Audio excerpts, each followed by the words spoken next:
আসসালামু আলাইকুম। নতুন আরও একটি ভিডিও নিয়ে আমি মুক্তা আছি আপনাদের সাথে। যে যেখান থেকে আমার আজকের ভিডিওটি দেখছেন, আশা করছি সকল আল্লাহর রহমতে সুস্থ এবং ভালো আছেন। আমরাও আলহামদুলিল্লাহ ভালো আছি। আমাদের বিল্ডিংয়ে নতুন করে রং করা হয়েছে, তো যার কারণে সব কিছু একদমই এলোমেলো আছে। এমনিতে তো ধুলার সিজন, তার উপরে আবার বিল্ডিংয়ে কাজ চলা, বুঝতেই পারছেন কী অবস্থা। বারান্দাগুলোর এতদিন নাজেহাল অবস্থা ছিল, তো তার উপরে আবার বারান্দায় বাসা দিয়ে মিস্ত্রিরা ঢুকে গ্রিলগুলো রং করেছে। আর যে গাছগুলো আমি সুন্দর করে সেটিং করে রেখেছিলাম সবগুলা আবার খুলে সরিয়ে নিতে হয়েছে। এরপর তারা রং করে যাওয়ার পর আবার আস্তে আস্তে সব গাছ আবার নতুন করে সেটিং করে নিচ্ছি।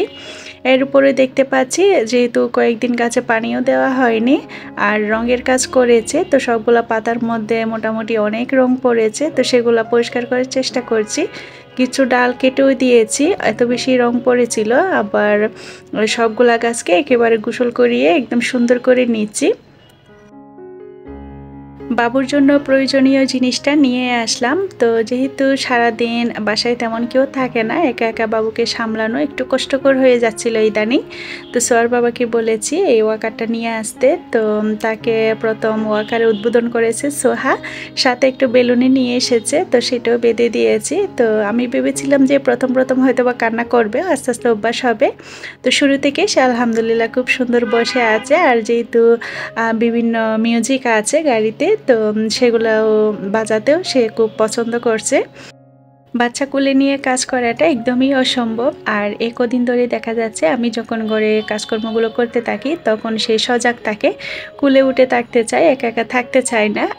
আগে দেখা যেত বিছানার উপর শুয়ে দিয়ে সে খেলতো, আমি আমার কাজগুলো করে নিতে পারতাম। আর এখন তো সেটা সম্ভব হয় না, বিছানা থেকে পড়ে যাওয়ার একটা সম্ভাবনা থাকে, যেহেতু একটু হামাগুড়ি দিতে চাচ্ছে।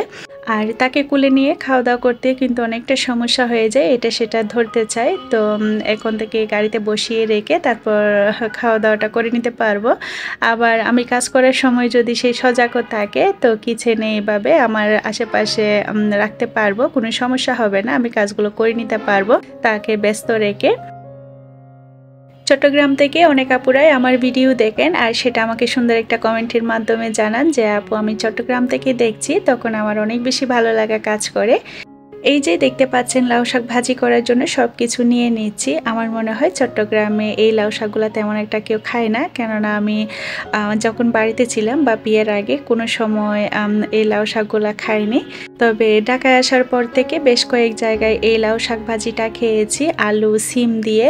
তো খাওয়ার পর থেকে এটা আমার খুব বেশি ভালো লাগে। তো এবছরে প্রথম লাউ শাক ভাজি করবা, সর বাবাকে বলেছি কচি থেকে লাউ শাক নিয়ে আসতে, আমার কেন জানি এভাবে সিম আলু দিয়ে খেতে ইচ্ছে করছিল।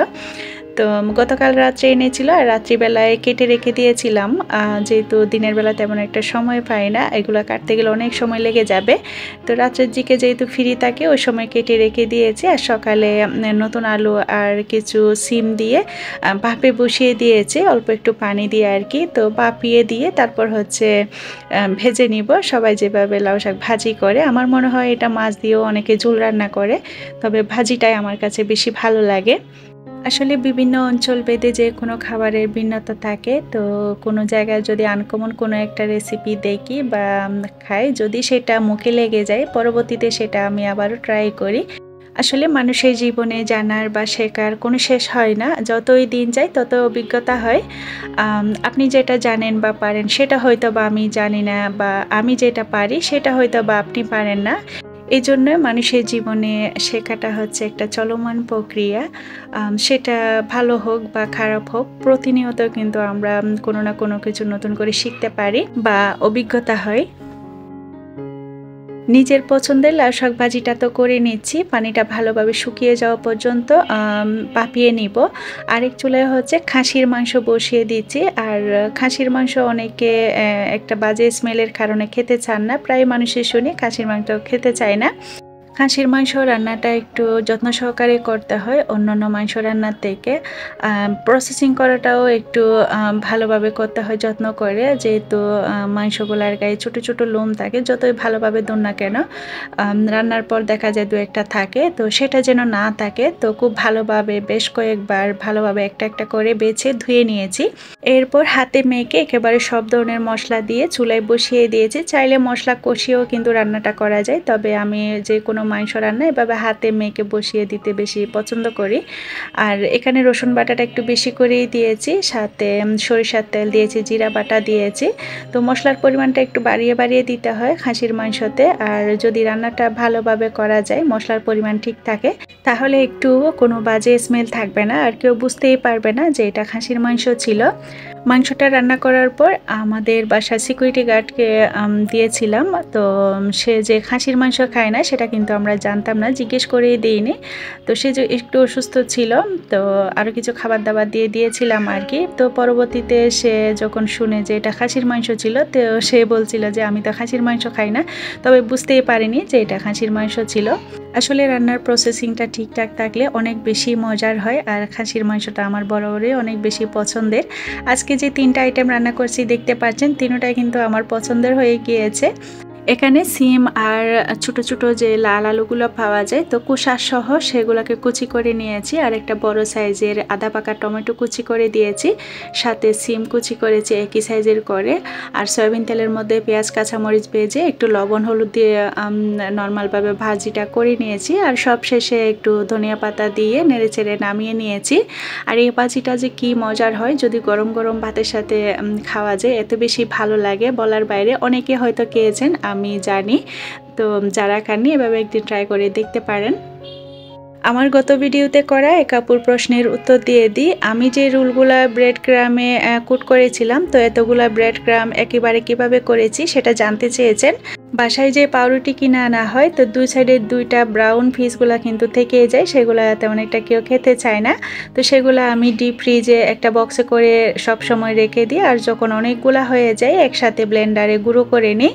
আর যদি একটু পোট কালার দেওয়া হয়, মানে জর্দার রং দেওয়া হয়, তখন কিন্তু খুব সুন্দর একটা কালার হয়। আর জর্দার রং না দিলেও কিন্তু চলে, এভাবে রুল কুট করলে কিন্তু বেছে নেওয়ার পর অনেক সুন্দর কালার আসে।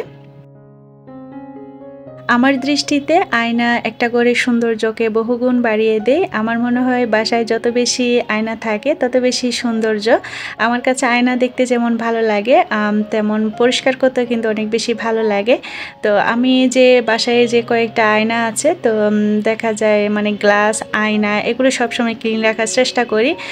কোনো স্পট তেমন একটা পড়তে দেই না। একদিন পর একদিন আমি এভাবে গ্লাস ক্লিনার দিয়ে ক্লিন করে থাকি। আবার অনেক সময় দেখা যায় 2 দিন পর, আবার অনেক সময় দেখা যায় ডেলি করে থাকি। আমার আজকের এই ছোট্ট ভিডিওটি যদি আপনার কোথাও কোনো অংশ ভালো লেগে যায়, তো প্লিজ একটি লাইক দিতে ভুলবেন না। আর আপনি যদি এই ধরনের ভিডিও আরও পেতে চান, চাইলে আমার চ্যানেলটি সাবস্ক্রাইব করে পাশে থাকা অল অপশনটি প্রেস করে রাখতে পারেন। কাজগুলো যদি আপনি অলরেডি করে থেকে থাকেন, আপনাকে জানাই অসংখ্য ধন্যবাদ।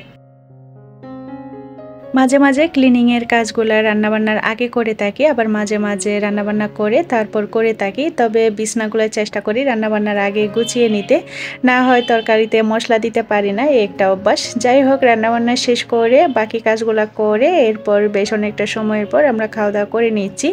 এর মাঝে সোহার বাবাও বাসায় এসেছে, আর আমরা অনেকক্ষণ অপেক্ষা করার পর তো একসাথে সবাই খাওয়া দাওয়া করে নিচ্ছি। আর আমার আজকের ভিডিওটা এ পর্যন্ত। আল্লাহ সবাইকে সুস্থ রাখুন, ভালো রাখুন সে কামনা করে, আর আমার পরবর্তী ভিডিও দেখার আমন্ত্রণ জানিয়ে আমার আজকের ভিডিওটা এখানেই শেষ করছি। আল্লাহ হাফেজ।